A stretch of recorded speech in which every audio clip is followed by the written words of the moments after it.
எல்லோரும் எப்படி இருக்கீங்க? நாங்கள் ரொம்ப நல்லாயிருக்கோம். இந்த மினி விலாக் டியூஸ்டே ஷூட் பண்ணுது. எங்களுக்கு ஒரு ஃபங்க்ஷன் இருந்துச்சு. ஸோ மார்னிங் பிரேக்ஃபாஸ்ட் ஒர்க் மட்டும் தான் இருக்குது. லன்ச் ஃபங்க்ஷன்லேயே போய் சாப்பிட்றலாம் அப்படின்னு தான் பிளான் பண்ணியிருந்தோம். அக்கா கொண்டு வந்திருந்த மேங்கோஸில் ஒரு 2 மேங்கோ கொஞ்சம் இதாகிடுச்சு. சரி, ஓகே, நீங்கள் புட்டு பண்ணிட்டோம் அப்படின்னா கொஞ்சம் மேங்கோஸை நம்ம யூஸ் பண்ணிக்கலாம் அப்படின்னு சொல்லிட்டு புட்டு தான் ரெடி பண்ண போகிறேன்.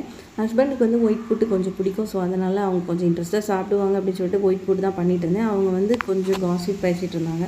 எங்கள் அம்மா பண்ணுற புட்டு தான் நல்லாயிருக்கும், நீ பண்ணுறது அந்தளவுக்கு நல்லா இருக்காது, நீ பண்ணுற புட்டு முழுசாக வராது அப்படி இப்படின்லாம் சொல்லிட்டு இருந்தாங்க.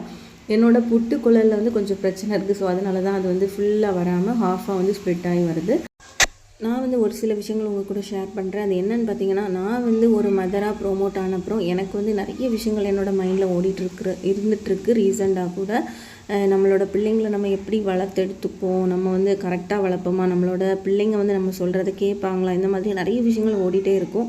ஸோ அதை ஓவர் திங்க் பண்ணும்போது நம்மளுக்கு உண்மையிலே நம்மளோட ஹாப்பினஸ் எல்லாமே போயிடும். ஸோ யாருமே ஓவர் திங்க் பண்ணாதீங்க.